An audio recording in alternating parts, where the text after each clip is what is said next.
You're watching KWQC-TV, the news leader, making a difference in the Quad Cities.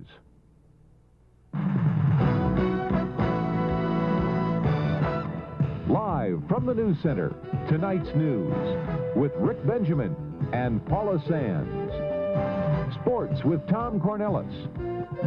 And weather with meteorologist Terry Swales. This is News Center 6, tonight. Good evening. Thanks for joining us. After 10 years of planning, backers and opponents of a proposed hydroelectric dam at LeClaire speak their final piece tomorrow in Washington. The city of LeClaire does want the dam to be built, but its neighbor across the river, Hampton, Illinois, is against the project. The two sides will present their cases to the Federal Energy Regulatory Commission in the morning.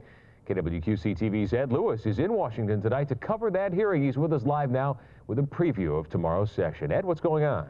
Well, Rick, the LeClaire delegation is here right now. The people from Hampton are coming in this evening, and the people from LeClaire have been very busy making their preparations, their last preparations for tomorrow's technical meeting with the Federal Energy Regulatory Commission. Now, this is the last major hurdle for the hydro dam project, which has drawn some opposition from some environmentalists and, of course, from the residents of Hampton, Illinois. Some of them say it will disrupt their development plans on the river. LeClaire has assembled a platoon of engineers. They have conducted a number of studies on environmental impact, and they, of course, hope to convince the commissioners that a license should be issued, which would give them to go ahead to begin construction. We're talking right now with a man who has been very deeply involved in this project for many years, Bill Farwell. Bill, we're in Washington now. I guess we are. Looking forward to tomorrow's meeting. What are you looking forward to? What are you and your people planning to say? What are you preparing? We're pretty excited. We're glad that we've been given the opportunity to have this meeting because the city has expended in the neighborhood of $4 million generating answers, and we want to make sure those answers are clearly understood. Some people don't understand this is a technical meeting. There were some changes that are being made in the hydro dam, especially as far as fish going through and as far as making some technical changes on it, right? Yeah, when FERC issued their EA, they in fact requested response from all the parties involved to generate some of these very technical issues, and now we're trying to see which are the best alternatives. And of course your neighbors across the river in Hampton, Illinois. A rather vociferous delegation, I think, is going to be here tomorrow. What do you think you can satisfy their demands, their unhappiness about all this? Well, one of their needs has been for information, and that there will certainly be free-flowing information at this meeting. It's going to be a free-flowing exchange of technical facts. All right. Thank you very much, Bill. There you have it, and we are, of course, going to be covering that technical meeting tomorrow, the Federal Energy Regulatory Commission. Reporting live from Washington, D.C., Ed Lewis, KWQC-TV News. All right, Ed, thanks for the update. We look forward to your reports tomorrow at 6 and 10. Marcia?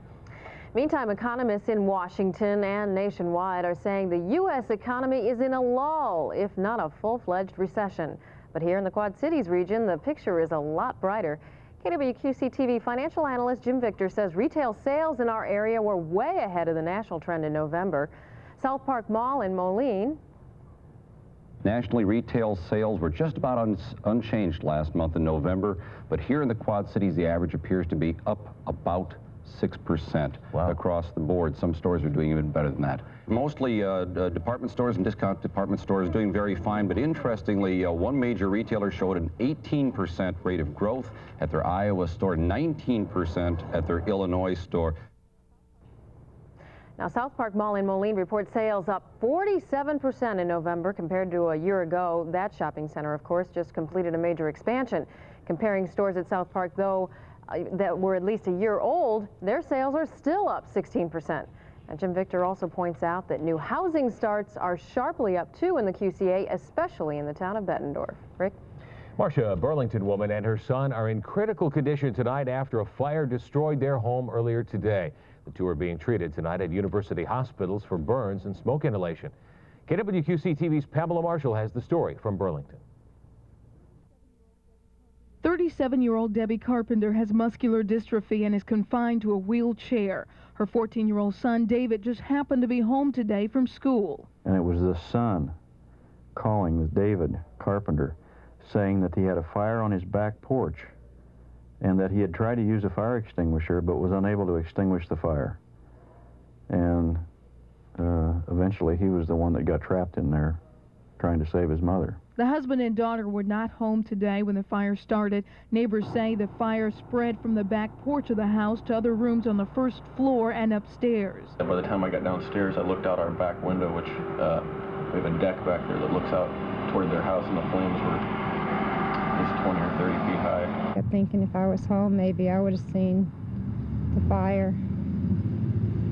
Just kind of makes you feel kind of helpless. Fire investigators will return to this house tomorrow morning to try to find the cause of a fire that destroyed this home and a family's plans for a Merry Christmas. In Burlington, Pamela Marshall, KWQC-TV News. Terry's been poring over his charts, and it looks like we can't avoid winter much longer, huh? Speaking of those charts, I just got a brand new one out there that indicates now that this storm is really going to deepen over the western U.S., and that might sound terrible to you, but actually as it deepens, I think it'll pull some warm air back in here, and so now it looks like at least a chance of rain to start out with. So this is one we're going to have to watch closely, but it does appear that it will be a major storm system across the nation's midsection as the week progresses. No doubt we'll see some changes and fine-tuning in our forecast. Add down a little bit more tomorrow as we get some more new data here. We'll prepare for something, though. It's definitely going to happen, I can assure you that much. And I bet you'll know more on the radio tomorrow morning. WOC and Cool FM. All right, thanks, Terry. Thanks, Terry. Coming up, we'll check sports. Cubs at it again. The Hawks, meanwhile, land in California. But it's more bad news for the Bears on the injury front. Tom Cornellis has details next. Tom Cornellis joins us now, and the Bears are hurting. They're hurting bad, but not down, as the coach will tell you. As if losing 2 in a row, 3 of their last 4, and the home field opening bye in the playoffs isn't bad enough for the Bears. Today comes word that quarterback Jim Harbaugh will be out for the rest of the season, and most likely the playoffs too. Harbaugh was struggling through a 6-for-21 passing performance when he dislocated his right shoulder midway through the third quarter of last night's 38-21 loss to the Lions. And finally tonight, you have to hand it to the marketing people at Disney World. They never miss a trick, you know that. A couple of weeks ago, Disney trotted out one of their newest flock, Minnie Moo, a cow with the genetic good fortune to have markings in the shape of one of Disney's favorites.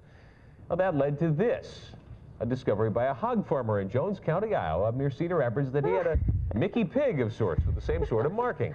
And Tom and Teresa Reuter say they've offered their pig to the Disney folks. So far, no response. Disney World does need to call pretty soon, because the writers say that Mickey Pig is due for a quick trip to the slaughterhouse within the next couple of weeks. It'd be a shame to have Mickey Pig go the way of pork chops everywhere. Oh, take a picture. Really? And a quick snapshot of the weather. Yeah. A little bit colder tomorrow, especially in the morning hours. We should probably now be in the 20s, it looks like, with a break in the overcast out there towards dawn. Maybe some changes later in the week. Definitely some changes later on. Thanks, Terry. You got something cooking in sports tomorrow? Iowa plays tomorrow. All right. Okay, look forward to it. There you have the latest news from in and around the Quad Cities. Good night. See you tomorrow.